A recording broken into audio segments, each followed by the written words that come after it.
Boa noite. A segunda turma do Supremo Tribunal Federal autorizou o retorno do ex-governador Sérgio Cabral para um presídio estadual do Rio de Janeiro. Repórter Carla Lucena acompanhou a sessão e tem os detalhes. Oi, Carla, boa noite. Olá, William. Boa noite para você, boa noite a todos. A decisão da segunda turma foi por maioria, 3-1. A defesa do ex-governador Sérgio Cabral decidiu apresentar esse habeas corpus para pedir a transferência de Cabral do Paraná para o Rio de Janeiro por considerar que ele não representa perigo à segurança pública e também para ficar mais próximo da família.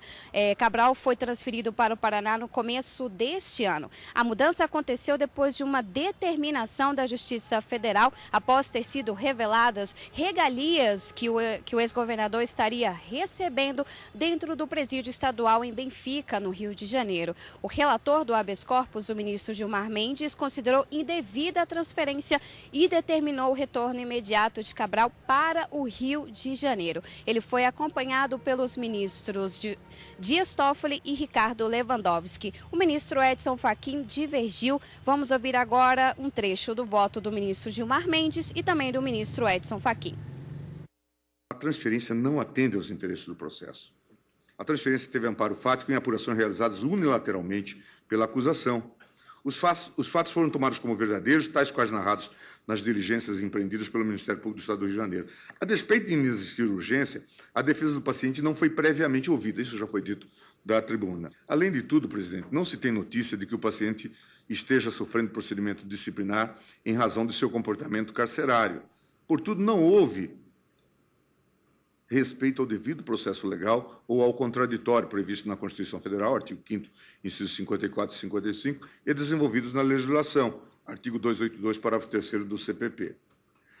Portanto, tenho também que a remoção do paciente não representa uma reação conforme o direito aos fatos. Parece-me também merecer crédito a análise feita pelo juiz da causa neste particular. Portanto, em conclusão, peço vênia ao eminente relator e à maioria que já se formou, ressalvando o entendimento quanto à preliminar do não conhecimento, mas acompanhando quanto a isso a orientação majoritária desta turma e, no mérito, registrar e votar no sentido da denegação da ordem, eis que, em meu modo de ver, não há elementos concretos suficientes que permitam confirmar os argumentos da defesa. E além da transferência de Cabral do Paraná para o Rio de Janeiro, o ministro Gilmar Mendes decidiu abrir uma investigação para apurar o fato de, no dia da transferência dele para o Paraná, ele ter sido algemado pelas mãos e acorrentado pelos pés. Para o ministro, isso configurou um abuso. Voltamos ao estúdio.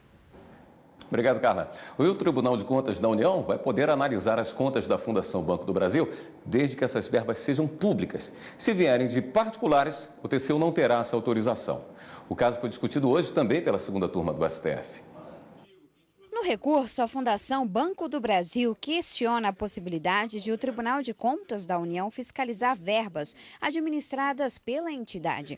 O ministro Dias Toffoli disse que, quando se tratar de recursos repassados pelo Banco do Brasil, cabe ao TCU fiscalizar, porque, nesses casos, os recursos são públicos. Os ministros Gilmar Mendes e Ricardo Lewandowski seguiram o relator. Se o Banco do Brasil submete-se aos postulados constitucionais que regem a administração pública e sujeita-se à fiscalização da Corte de Contas no manejo de seus recursos, artigo 71, 2 e 4 da Constituição, é de se exigir que as movimentações dos recursos por aquela estatal repassados à Fundação Banco do Brasil ou, inclusive, a qualquer outra pessoa física ou jurídica, pública ou privada, passem esses recursos pelo crivo de idêntico controle fiscalizatório, dada a natureza de tais verbas. Manter a autonomia da Fundação, mas sem perder de vista também o controle quando envolver dinheiro público. Às vezes isto é uma tarefa bastante difícil, não é? Considerando o perfil ambíguo do próprio Banco do Brasil, com capital privado e capital público, o maior banco com esse perfil, mas a mim me parece que o eminente relator demonstrou muito bem que é consentâneo com a jurisprudência do tribunal esse tipo de fiscalização. O ministro Edson Fachin divergiu em apenas um ponto. Para ele, todas as contas da Fundação, independentemente da origem, devem ser fiscalizadas pelo Tribunal de Contas da União. Me permito estender a submissão à fiscalização do Tribunal de Contas a todas as contas da Fundação, precisamente porque é uma fundação criada por uma sociedade de economia mista, mantida substancialmente com os recursos dessa sociedade essa que se submete ao poder fiscalizatório do Tribunal de Contas.